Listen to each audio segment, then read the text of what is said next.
I'm with the Iron Phoenix MC, a biker with a gray beard said. Different club from the Desert Riders, but we're all family out here. When one of us goes down and someone stops to help, we take care of that person. That's the code. I just think it's beautiful, another woman said, her voice cracking with emotion. We live in such a divided world, you know? Everyone's so angry and scared and looking out for number one. But this woman, she stopped. She saw someone who needed help and she helped. That's what we should all be doing. I kept working, kept cooking, trying not to cry because I didn't have time to cry. But hearing people talk about me like that, like I'd done something extraordinary when all I'd done was the most basic human thing, it broke something open in my chest. Around noon, a black SUV pulled up and a man in an expensive suit got out.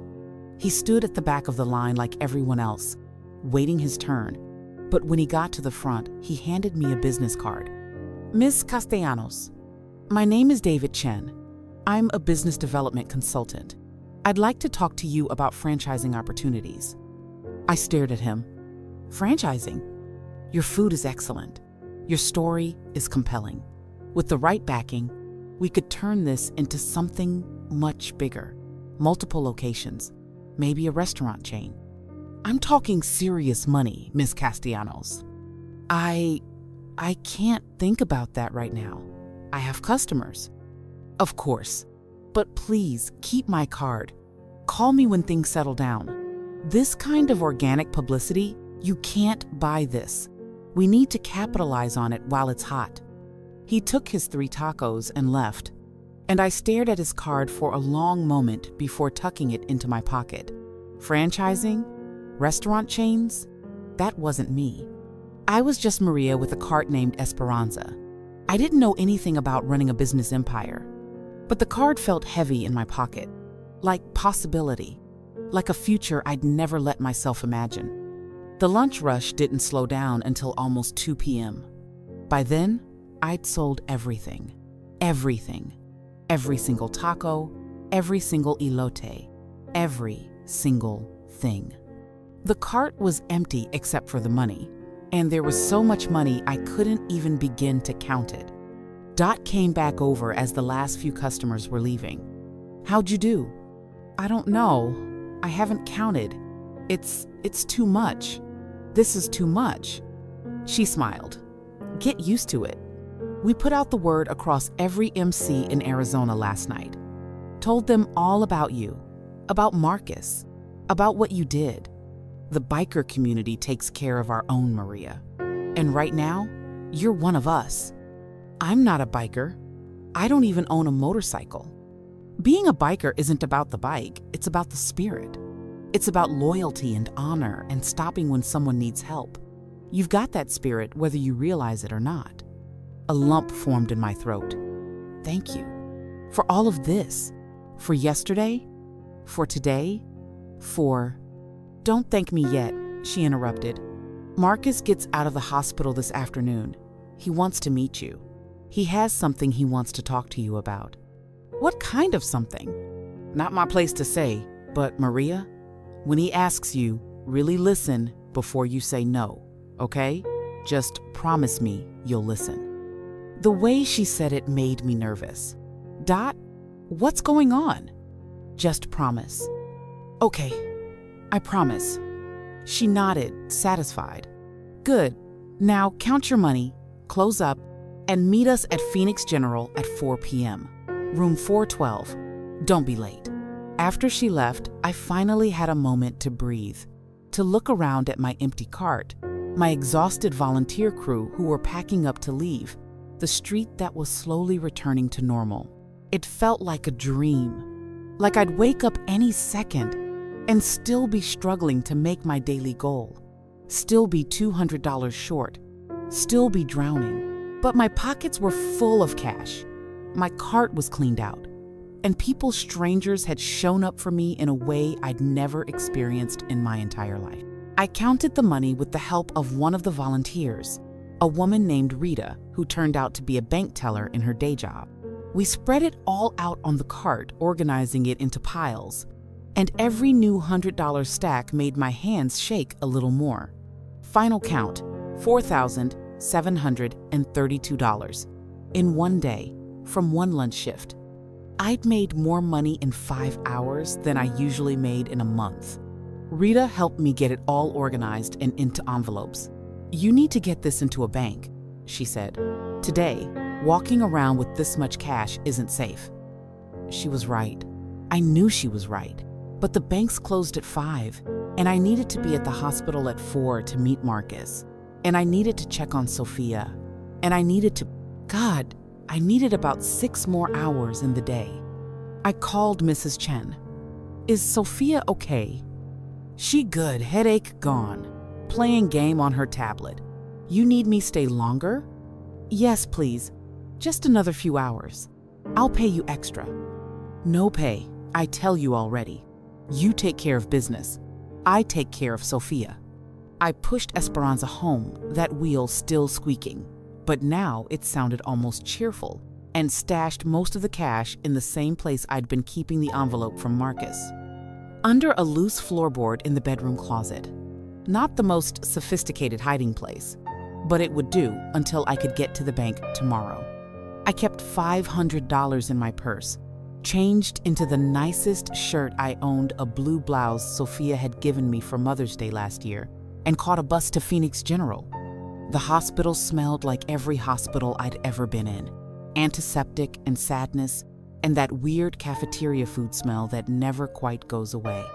I found room 412 on the 4th floor and stood outside the door for a full minute, trying to calm my racing heart. What did he want to talk to me about?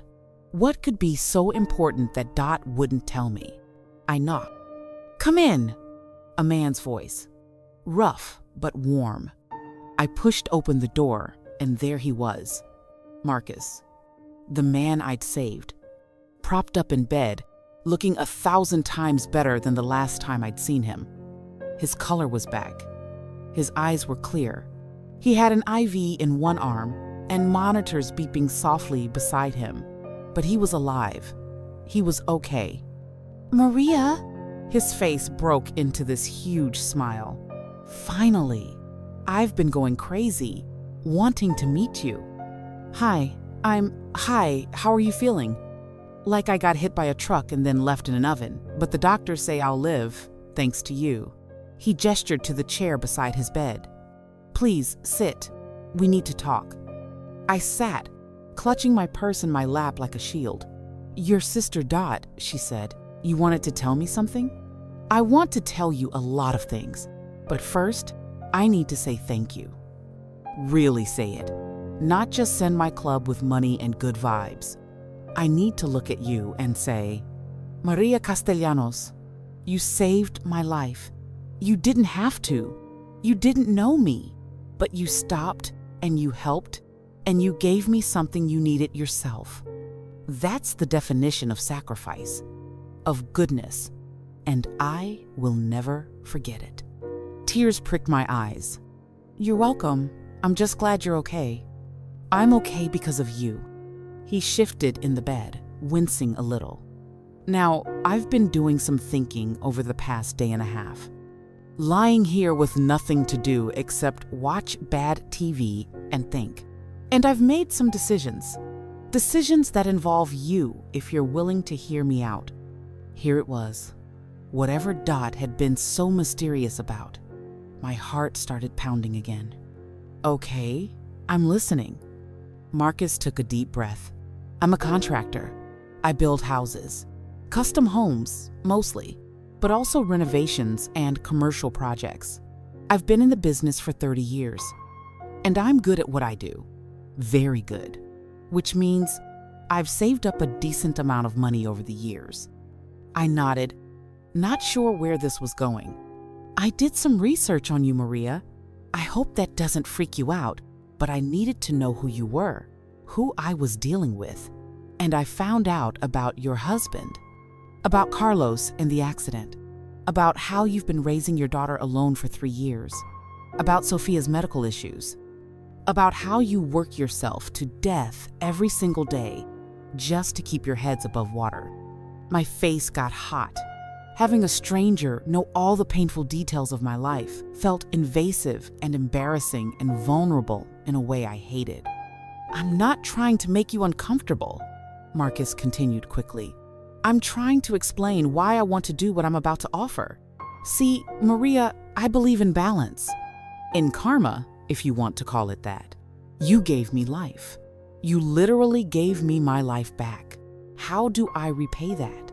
Money helps, sure, but is $8,000 really equal to breathing? To seeing my grandkids grow up? To having more years on this earth? You don't owe me anything," I said quietly. "I didn't save you for a reward. I know you didn't. That's exactly why I want to do this." He leaned forward, his eyes intense. "I own properties, Maria. Investment properties. Rentals. Houses I fixed up over the years. And I want to give you one." The words didn't make sense at first, like he was speaking another language. "Give me what?" "A house. I want to give you a house. Deed and everything. Free and clear. No mortgage, no rent. Just yours." The room tilted. I gripped the arms of the chair to keep from falling out of it. "You can't. That's insane. That's too much. Way too much." "It's not enough," he said firmly. "It's not nearly enough. But it's what I can do right now. I have a 3-bedroom house in Maryvale. Nothing fancy, but it's solid. Good bones. Safe neighborhood. It's currently rented, but the lease is up in 60 days. I want to give it to you and Sophia." "Marcus, no, I can't accept that. Houses cost hundreds of thousands of dollars. That's your retirement, your investment. You can't just give that away." "I can, and I will. It's my house, my decision. And I've decided that your family needs it more than I need the rental income." I was shaking my head, standing up, backing away. This is too much. Yesterday was too much. The money, the customers, all of it. And now you want to give me a house? No. No. I can't. I won't. "Why not?" His voice was gentle but challenging. "Why is it so hard for you to accept help, Maria?"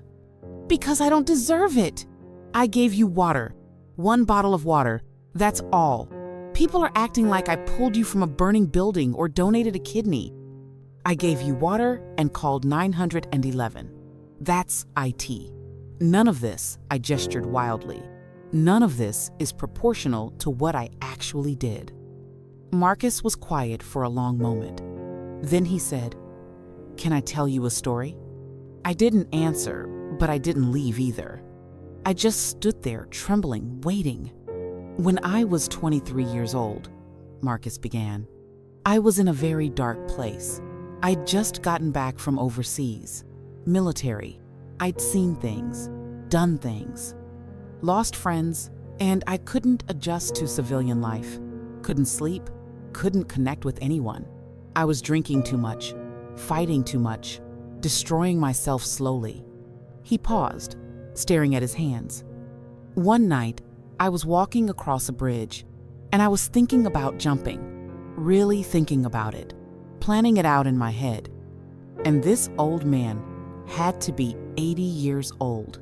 He walked up to me and said, 'Beautiful night, isn't it?' Just that. Nothing deep, nothing profound. Just commented on the weather." Marcus's eyes were shiny now. We talked for maybe 10 minutes. About nothing. The stars, the temperature, whether it would rain tomorrow. Stupid small talk. And then he said goodnight and walked away. He probably never thought about that conversation again, but I did. I thought about it every single day for years, because that 10 minutes of normal human connection, that moment of being seen by another person, it pulled me back from the edge.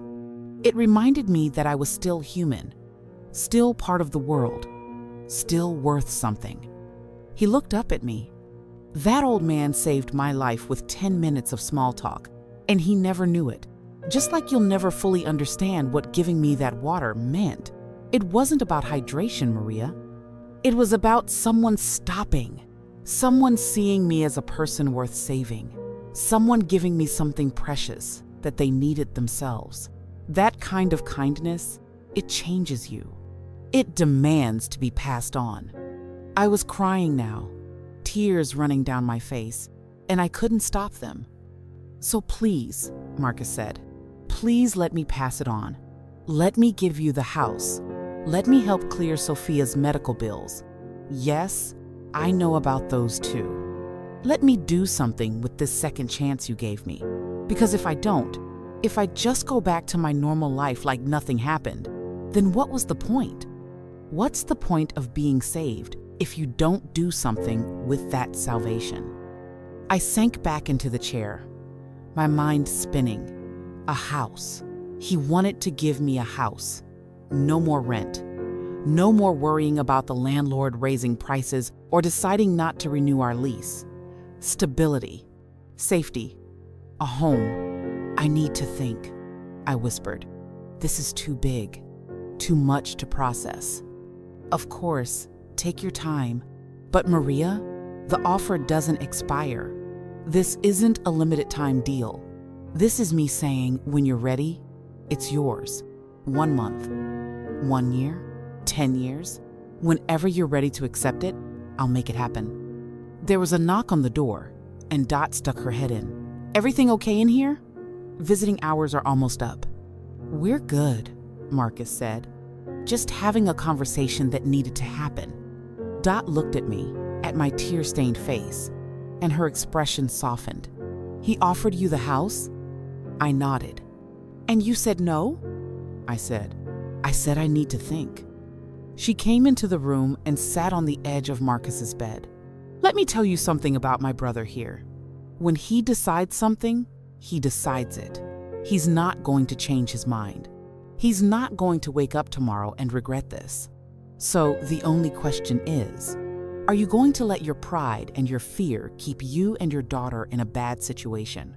Or are you going to accept a gift that could change your entire life? It's not about pride, I said. But even as I said it, I knew it wasn't entirely true. Part of it was pride. Part of it was this deep, stubborn belief that I had to do everything myself. That accepting help meant I was weak, or failing, or not good enough. Then what's it about? Dot asked gently. What if I can't pay him back? What if something happens and I lose the house anyway? What if I'm not? What if I'm not worth all this? Stop. Marcus's voice was firm. Right now. Stop that line of thinking. You are worth it. Your daughter is worth it. And there's no paying back. This isn't a loan. This is a gift. Do you understand the difference? I did.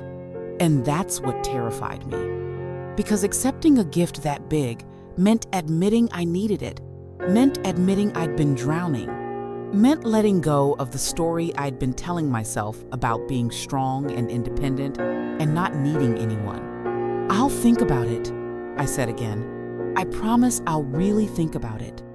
That's all I ask, Marcus said. I left the hospital in a fog, my mind racing too fast to grab onto any single thought. A house, medical bills cleared, a business that was suddenly thriving beyond anything I'd imagined. 2 days ago, I was $200 short of a miracle. Now I had miracles coming at me from every direction, and I didn't know how to hold them all. The bus ride home took forever. When I finally walked into our apartment, Sophia was at the table with Mrs. Chen, and they'd made dinner. Actual dinner, chicken and rice and vegetables. Mama, Sophia jumped up. Mrs. Chen taught me how to make her special ginger chicken. And guess what? My headache hasn't come back at all today. Not even once. I pulled her into a hug and held on tight, breathing in the smell of her shampoo, feeling her solid and alive and healthy in my arms. That's wonderful, baby. That's so wonderful. Over her shoulder, I saw Mrs. Chen watching me with those knowing eyes. She nodded slightly, like she understood, like she knew something big was happening and I just needed time to process it. That night, After everyone had gone to bed and the apartment was quiet, I pulled out that business card from the consultant, David Chen, franchising opportunities. Then I thought about Marcus's offer. The house, the medical bills. 2 days ago, I had nothing but debts and worries and a squeaky cart. Now I had choices, options, a future that looked nothing like my past. And tomorrow was Friday. Sophia's appointment, the specialist we'd been waiting months to see, the answers we'd been praying for. I should have been excited, relieved, happy. Instead, I was terrified. Because what if all this good luck ran out? What if I woke up and it was all gone? What if accepting these gifts meant owing something I couldn't repay? What if? But then I thought about what Marcus said, about the old man on the bridge, about 10 minutes of kindness that saved a life, about how we never really know what our actions mean to other people. I'd given him water, just water, and somehow that had become this impossible wave of generosity that I couldn't outrun and couldn't fully accept and couldn't quite believe was real. I fell asleep that night with my phone in my hand. Marcus's number, Dot had given it to me, on the screen, my thumb hovering over the call button. Tomorrow. I'd decide tomorrow. After the appointment, after we knew what was wrong with Sophia, after I had one more piece of the puzzle. But tomorrow had its own surprises waiting. Tomorrow, everything would change again. And this time, the choice I made would affect more than just me and Sophia. This time, the whole city would be watching. Friday morning arrived with Sophia shaking me awake at 6 a.m., which was unusual because I was always the one waking her up. But today was different. Today was the appointment we'd been waiting for, and she was too nervous to sleep. "Mama, what if they can't figure it out?" she asked, sitting on the edge of my mat while I blinked away sleep. "What if they do all the tests and still don't know what's wrong?" I sat up and took her hands. They were cold, trembling slightly. My brave girl who never complained, who always tried to be strong, was scared, really scared. "Then we'll find another specialist, and another if we have to. We don't stop until we get answers, okay? We have the money now. We can afford to keep looking."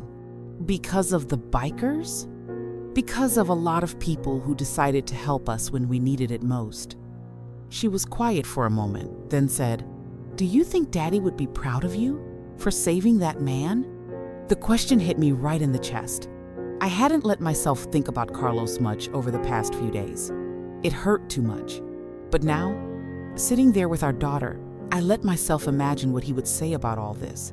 I think he'd be proud that we're still here, still fighting, still taking care of each other. I squeezed her hands. And I think he'd tell me to stop being so stubborn and accept the help people are trying to give us. Sophia smiled a little. "He always said you were too stubborn." He was right. We got ready together, both of us moving through the morning routine with this nervous energy that made everything feel important. I picked out Sophia's favorite purple shirt, the one that Carlos had bought her for her 10th birthday, the last birthday before he died. She wore it on special occasions, and today definitely qualified. The specialist's office was in Scottsdale, the fancy part of Phoenix where all the buildings looked new and clean and expensive, where people drove cars that cost more than I used to make in 5 years. I felt out of place the second we walked through the glass doors, but I held my head high. We belonged here. We had an appointment. We had money to pay for it. The waiting room had leather chairs and a water feature, an actual indoor waterfall, and magazines that looked like they'd never been touched. Sophia sat close to me, her leg bouncing nervously. "Sophia Castellanos?" A nurse appeared in the doorway, clipboard in hand, smiling that professional smile that healthcare workers perfect over time. We followed her back to an exam room that was bigger than our kitchen. Everything was so clean, so sterile, so different from the free clinic we usually went to. The nurse took Sophia's vitals, asked questions about her symptoms, typed everything into a computer. Then she left, telling us the doctor would be in shortly. Shortly turned out to be 23 minutes. I know because I counted every single one of them, watching the clock on the wall, holding Sophia's hand while she got more and more tense. When Dr. Patel finally walked in, she was nothing like I expected. Young, probably not even 40, with kind eyes and this warm smile that immediately put Sophia at ease. "Sophia, I'm Dr. Patel. I hear you've been having some pretty bad headaches?" Sophia nodded. "They're really bad sometimes. Like, can't see, want to throw up bad." "That sounds awful. I'm so sorry you've been dealing with that. Let's figure out what's going on, okay?" She pulled up a rolling stool and sat down at Sophia's eye level. "I'm going to ask you a bunch of questions. Some of them might seem weird or unrelated, but every detail helps me understand what your brain is telling us. Sound good?" For the next 40 minutes, Dr. Patel asked questions. So many questions. About when the headaches started, what time of day they were worst, what made them better or worse, if there were any other symptoms, if Sophia had trouble with her vision or balance or memory. She did physical tests, checking reflexes, looking in Sophia's eyes with a light, having her walk in a straight line, touch her nose with her eyes closed. I watched it all, my heart in my throat, terrified and hopeful at the same time. Finally, Dr. Patel sat back down and looked at both of us. "Okay, here's what I'm thinking. Based on everything Sophia's told me and what I'm seeing in her exam, I'm fairly confident these are migraine headaches. Complicated migraines, probably with aura, which explains the vision problems she sometimes gets. But she held up a hand before I could feel relieved. I want to be sure. I want to rule out anything more serious. So I'm ordering an MRI, just to be absolutely certain there's nothing structural going on. No tumors, no abnormal blood vessels, nothing that needs more intensive treatment." The word tumors made my blood run cold. "You think it could be a tumor?" "I think it's very unlikely," Dr. Patel said quickly. "But I don't like to guess when it comes to pediatric neurology. Better to know for sure, right?" She was right. Of course she was right. But the thought of Sophia having a tumor, even a small possibility, made me want to throw up right there in the expensive exam room. "How much does an MRI cost?" The question came out before I could stop it. Old habits. Always asking about cost first. Dr. Patel glanced at her computer. "With your insurance, I see you're self-pay. Without insurance, it's usually around $3,000. But we have payment plans and—" "I can pay it," I interrupted. "I can pay it today if you need me to." She blinked, surprised. That's great, but there's no rush. We can—" "No, I want to pay it now. I want to schedule the MRI as soon as possible. I want to know, today, if we can." Something shifted in her expression. Respect, maybe. Or understanding that this wasn't just about the money. This was about a mother who'd been worried sick for months and finally had the resources to get answers. "Let me make some calls," she said. "Usually there's a waiting list, but let me see what I can do." She left the room and Sophia looked at me with wide eyes. "Mama, $3,000. We have it, mija. We have it and more. Don't worry about the money. But what if the MRI shows something bad?" I pulled her into a hug. "Then we deal with it, together." "But baby, the not knowing? That's been the worst part. At least if we know what we're fighting, we can fight it. Right?" She nodded against my shoulder, and I felt her relax just slightly. "Doctor." Patel came back 15 minutes later with a smile. "Okay, I pulled some strings. We can get Sophia in for an MRI this afternoon at 2 p.m. One of my colleagues had a cancellation. Does that work?" "Yes, absolutely, thank you." We left the office with a referral slip and instructions to come back at 2. In between, we had 4 hours to kill. 4 hours to not think about tumors or bad news or anything except being together. Ice cream? I suggested. Sophia's face lit up. Really? For breakfast? For brunch. It's almost 11. That counts as brunch. We found an ice cream place nearby, one of those trendy spots where they made it right in front of you on a cold stone. Sophia got cookies and cream. I got coffee flavor. We sat outside under an umbrella, eating ice cream in the Phoenix heat, and for those 30 minutes, everything else faded away. "Mama?" Sophia said, halfway through her cone. "Whatever happens today, I want you to know I'm not scared. Not really, because I have you, and you always figure things out." I had to look away so she wouldn't see the tears. This child, this beautiful, brave, too grown-up child who'd been through so much and still had faith in me, still believed I could protect her from everything. "I love you, Sophia, more than anything in this entire world." "I love you too, Mama. And I think Daddy's watching, and he's proud of both of us." We finished our ice cream in comfortable silence, and I let myself believe it, that Carlos was somewhere, watching, proud of how we'd survived, how we'd kept going even when it felt impossible. At 1:30, we headed to the imaging center for the MRI. They gave Sophia a sedative she needed to be completely still for the scan, and I sat in the waiting room for 45 minutes that felt like 45 years, watching other families come and go, watching people with problems I couldn't see, fighting battles I knew nothing about. When they finally brought Sophia out, still groggy from the medication, I held her while we waited for her to fully wake up.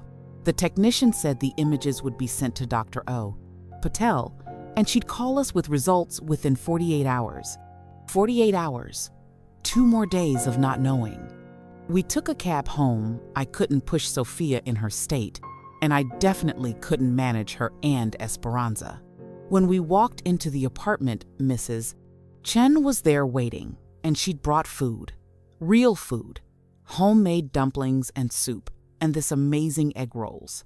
"For strength," she said simply. "You need strength for waiting." She was right. The waiting was its own kind of torture. That night, after Sophia was in bed, sleeping off the sedative, I finally did what I'd been avoiding for 2 days. I called Marcus. He answered on the second ring. "Maria?" "Hi, I hope it's not too late to call." "Not at all. I'm still at the hospital, going stir-crazy. They're releasing me tomorrow morning. How are you? How's your daughter?" I told him about the appointment, the MRI, the waiting. He listened without interrupting, and when I finished, he said, "That must be terrifying." "It is, but at least we're doing something that's better than just wondering and worrying. Because you had the money to do something, to get answers." "Yes, because of you. Because of what you and Dot and the entire club did for us." There was a pause. Then Marcus said, "Have you thought about my offer? The house?" Here it was, the conversation I'd been avoiding, the decision that felt too big, too overwhelming, too permanent. I have. I've thought about basically nothing else when I'm not thinking about Sophia. And? I took a deep breath. "Marcus, I need to ask you something, and I need you to be completely honest with me." "Okay. Why are you doing this?" And I don't mean the philosophical answer about balance and karma and passing on kindness. I mean the real reason. What do you get out of giving a stranger a house? He was quiet for a long moment. Then he said, "You want the truth? The real, maybe selfish truth?" "Yes. I'm 54 years old. I've built over 100 houses in my life. Beautiful houses. Houses worth millions of dollars. But you know what? Not a single one of them means anything. They're just structures, buildings, things rich people buy to show other rich people how successful they are. And when I'm gone, that's all I'll leave behind. A bunch of fancy structures with my name on some blueprint, filed away somewhere. His voice got thick with emotion. But this? Giving you and your daughter a home? A place where Sophia can grow up safe and stable? Where you don't have to work yourself to death just to keep a roof over your heads? That means something. That's a legacy. That's me using what I've built literally and figuratively to change someone's life in a real, tangible way. So, yeah, maybe it is selfish. Maybe I'm doing this because I need it just as much as you do. Because I need to know that my life, my work, my second chance that you gave me, all of it adds up to something that matters. I was crying again. Seemed like I'd done nothing but cry for the past 3 days. Okay, I whispered. Okay? Okay, I'll accept. The house, I'll accept it. But Marcus, I need you to understand something. I'm not going to waste this. I'm not going to take this gift and just coast. I'm going to build something with it. For Sophia, for myself, for the community that showed up for us. I'm going to make it mean something too. I wouldn't expect anything less. I could hear the smile in his voice. Welcome home, Maria. We talked for another 20 minutes about logistics, paperwork, timing. The current tenant's lease was up November 1st, 2.5 months away. That would give me time to save more money, to plan the move, to prepare Sophia for the transition. When I hung up, I felt lighter than I had in years, like someone had taken a 50-pound weight off my shoulders and I could finally stand up straight. But the universe wasn't done with me yet, not even close. Saturday morning, my phone started ringing at 7 a.m. Unknown number. I almost didn't answer, but something made me pick up. Is this Maria Castellanos? A woman's voice. Professional. Slightly nervous. Yes? Miss Castellanos, my name is Jennifer Martinez. I'm a producer for Good Morning Arizona. We'd like to have you on the show Monday morning to talk about what you did for Marcus Webb and how the community has responded. Would you be interested? I sat up so fast I got dizzy. I'm sorry, what? The story's gone viral. Your story. The video from that news crew earlier this week has been shared over 2 million times. People are calling you the Angel of Phoenix. Everyone wants to know more about you, about your daughter, about your food cart business. This is a huge human interest story.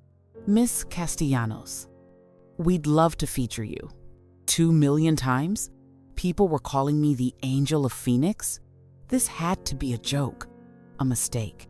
I don't know. I need to think about it. Of course, totally understand. But I should mention, we'd like to do a segment on your cart Monday afternoon as well. Really showcase what you're selling. Could be huge for your business. We're talking hundreds of thousands of viewers. Hundreds of thousands of viewers. For my cart, for Esperanza and her squeaky wheel and my abuela's recipes. Can I call you back? I managed to say. Absolutely. You have my number now. But Maria, this opportunity won't last forever. Viral stories have a shelf life. Strike while the iron's hot, you know? After I hung up, I just sat there staring at my phone. This was insane. This was beyond anything I could have predicted or prepared for. A week ago, I was nobody. Just another struggling vendor trying to survive. Now I was going viral, getting TV offers. Sophia came out of the bedroom, still in her pajamas. Who was that? A TV producer. They want me on Good Morning Arizona. Her eyes went huge. What? Mama, that's amazing. You're going to be on TV. I don't know if I should do it. Why not? Good question. Why not? Was it fear? Pride? This lingering feeling that I didn't deserve the attention? That if people looked too closely, they'd see I wasn't special? Just someone who did what anyone should do? Because, I said slowly, working it out as I spoke, once you go on TV, once you become a story, you're not a person anymore. You're a symbol. a feel-good moment for people to share and forget about. And I don't want to be that. I want to just be Maria. Run my cart, take care of you, live our life. Sophia came and sat beside me on the mat. Mama, remember when Daddy died and everyone wanted to help, but you said no to everything? Remember how you told me later that was your pride talking? That you wished you'd let people in? My throat got tight. Yes. Maybe this is like that. Maybe people want to help, want to support your business, want to feel good about something in a world that's mostly bad news. What's wrong with letting them? When had my 13-year-old gotten so wise? When did you grow up? I asked, pulling her into a hug. I've been grown up for a while, Mama. You've just been too busy surviving to notice. That hurt because it was true. Sophia had been forced to grow up too fast, to be too responsible, to need too little, because I couldn't afford for her to be a kid. But maybe that was about to change. Okay, I said, I'll do the TV thing, but only if you come with me. We're a team, right? We do this together. She squeezed me tighter, always. I called Jennifer back and agreed to the Monday morning interview. Then I called Dot to tell her what was happening, and she screamed so loud I had to hold the phone away from my ear. Maria, this is incredible. Do you know what this means? That I'm going to be terrified on live television. That your business is about to explode. We need to prepare. We need to get you more inventory, a better setup, maybe even a second cart to handle the volume. This is big. Maria, this is really big. Dot, I can barely handle one cart. How am I supposed to? You're not. You're going to hire help. You're going to expand. You're going to turn this moment into something sustainable. And we're going to help you do it. We? The club. We've already been talking about it. About setting up a fund to help you grow your business. About connecting you with suppliers and locations and licensing help. Marcus isn't the only one who wants to invest in you, Maria. We all do. I couldn't speak. The generosity kept coming, wave after wave, and I didn't know how to receive it all. Let me buy you lunch, Dot said. Today, bring Sophia. We need to talk strategy. We met at a diner on the east side. Dot was there with 3 other club members, including Rita, the bank teller who'd helped me count money earlier in the week. They'd already drawn up plans. Actual plans. Ideas for expansion. Marketing strategies, locations for a second cart, eventually maybe even a brick-and-mortar restaurant. This is too fast, I kept saying. This is all happening too fast. Fast is good, Dot insisted. Fast means momentum, means people are paying attention. You have to capitalize on that attention before it moves on to the next story. But what if I fail? What if I expand too fast and it all falls apart and I lose everything? Rita leaned forward. Maria, can I be real with you for a second? I nodded. You've been operating from a scarcity mindset for so long that you don't know how to think about abundance. You're so used to struggle that success feels dangerous. But here's the thing. You can afford to take risks now. You have support. You have resources. You have an army of people ready to catch you if you stumble. So the question isn't, what if I fail? The question is, what if I don't try? She was right. They were all right. I'd been playing it safe for so long, just trying to survive, just trying to make it through another day, that I'd forgotten how to dream, how to imagine something bigger than just scraping by. Okay, I said, my voice shaking but determined. Okay, let's do this. Let's make a plan. We spent the next 3 hours mapping out the future. A second cart by the end of the month. Hiring 2 employees, people I could train to work one cart while I worked the other. Applying for permits for premium locations downtown where foot traffic was heavier. Creating a social media presence, Instagram, Facebook, TikTok, to keep the momentum going. Maybe even a website where people could order catering. It was overwhelming. But it was also exciting in a way I hadn't felt since before Carlos died. Like possibility was opening up in front of me instead of closing down. Sunday, Sophia and I spent the day preparing for the TV appearance. We picked out our nicest clothes, which still weren't that nice, but Dot showed up with new clothes for both of us. "Consider it a business expense," she said when I tried to refuse. "You're representing all of us now. You need to look the part." The outfit she brought me was perfect. Professional but not stuffy. A dark red blouse that brought out my skin tone, black pants that actually fit properly, even new shoes that didn't have worn-down heels. Sophia got a beautiful blue dress that made her look older, more confident, less like a sick kid and more like the strong young woman she was becoming. That evening, Dr. Patel called. My heart stopped when I saw the number. "Hello? Ms. Castellanos, it's Dr. Patel. I have Sophia's MRI results." And I couldn't breathe, couldn't think, just waited. Everything looks completely normal. No tumors, no lesions, no structural abnormalities of any kind. It's exactly what I hoped to see. The relief hit me so hard I had to sit down. "So it's just migraines?" "Just migraines, though. I know that doesn't feel like just anything when you're the one suffering through them. But yes, we can treat this. We can manage this. I'm going to prescribe a preventive medication and a rescue medication for when the headaches do come. We'll need to try a few different options to see what works best for Sophia's body. But I'm confident we can get this under control." "Thank you," I whispered. "Thank you so much."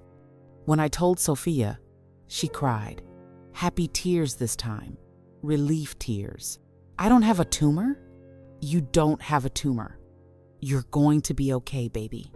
We held each other and cried and laughed and felt the weight of months of worry finally lift. My daughter was going to be okay. We could treat this. We could give her her life back. Monday morning arrived with butterflies in my stomach and Sophia bouncing with excitement.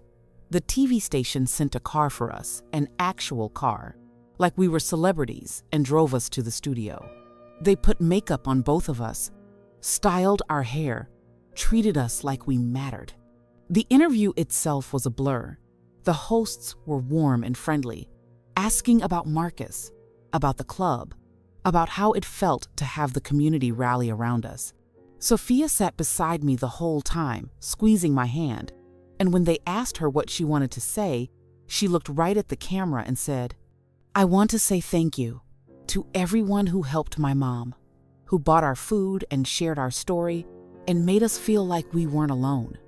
My dad died 3 years ago, and it's been really hard. But this week showed me that we still have family, just different family. Family that rides motorcycles and eats tacos and shows up when people need them." There wasn't a dry eye in the studio. Even the camera operators were tearing up. After the interview, they filmed a segment at my cart, and the crowd that showed up was insane. The street was packed. News of the interview had spread, and people came from all over the city to be part of it, to buy food from the Angel of Phoenix, to meet me and Sophia and be part of this story. I worked that cart harder than I'd ever worked in my life, and it still wasn't enough. We sold out in TW hours, completely cleaned out, and people were still in line. "This is your future," Dot said, standing beside me and watching the crowd. "If you want it, this kind of support, this kind of community, but you have to be willing to scale up, to meet the demand." "I'm ready," I said, and I meant it. I'm finally ready. Over the next 2 weeks, everything changed at lightning speed. We got the second cart, actually. Marcus and the club bought us the second cart, fully equipped and ready to go. I hired 2 employees, a young guy named Danny who was trying to save money for college, and a woman named Patricia who was getting back on her feet after a divorce. Both of them were hard workers. Both of them needed the opportunity. Both of them became part of our family. The business exploded. We were making in a week what I used to make in 3 months. I opened a business bank account, started paying taxes properly, even hired an accountant to help me navigate everything. The brick-and-mortar restaurant started to feel like a real possibility instead of a pipe dream. But the best part wasn't the money or the success or even the TV appearances. There were 3 more after that first one. The best part was Sophia. Dr. Patel's medications worked. The headaches got less frequent, less intense. Sophia started going to school full-time again, started smiling more, started being a kid again instead of a patient. And when November 1st came and we moved into the house, Marcus had given us a real house with 3 bedrooms and a yard and space to breathe. Sophia stood in the middle of the empty living room and spun in circles with her arms out. "We did it, Mama. We actually did it." "Yeah, baby, we did." But here's the thing I learned through all of this. I didn't do it alone. Not even close. I gave away 1 bottle of water because it was the right thing to do. And that single act of kindness created a wave that carried me and Sophia to a place I never could have reached by myself. Marcus came to the housewarming party we threw in December. He was fully recovered, back to work, living his life. When he walked through the door, I hugged him so tight he laughed. "Thank you," I said, "for everything, for the house, for believing in me, for giving me a second chance at life, just like I gave you." "We gave each other second chances," he corrected. "That's how it works. Kindness doesn't flow one direction. It circles. And when it comes back around, it brings more kindness with it." The party was full of people, club members, customers who'd become friends. Danny and Patricia, Mrs. Chen, who'd been crying happy tears since she arrived. Even David Chen, the business consultant, who'd helped me draw plans for the restaurant we were opening in March. I stood in my kitchen in my house, watching all these people who'd become my family, and thought about that Tuesday in July. The heat, the stranger on the pavement, the choice to stop. That's all it was, a choice. The choice to see another person, to value their life as much as my own, to give what I had even when I thought I couldn't spare it. And that choice changed everything. So if you're watching this, if you've made it all the way to the end of my story, I want to ask you something. Who can you stop for today? What can you give even when you think you don't have enough? Because I promise you kindness multiplies. Generosity creates more generosity, and 1 bottle of water given to a stranger might just change your entire life. Hit that subscribe button, share this story, and then go do something kind. Stop for someone, see someone, help someone, because you never know when that one moment of kindness might create a miracle on 2 wheels. Thank you for watching. Thank you for being part of this journey. And thank you for believing that good things can still happen in this world. They can. They do. I'm living proof. The end. This is Maria's story. From a street corner in Phoenix to a home she owns, from one squeaky cart to a growing business empire, all because she gave a stranger water when she could barely afford to. What started with 80 bikers repaying her kindness became a movement of community, generosity, and proof that one act of compassion can change everything. Subscribe for more true stories that restore your faith in humanity.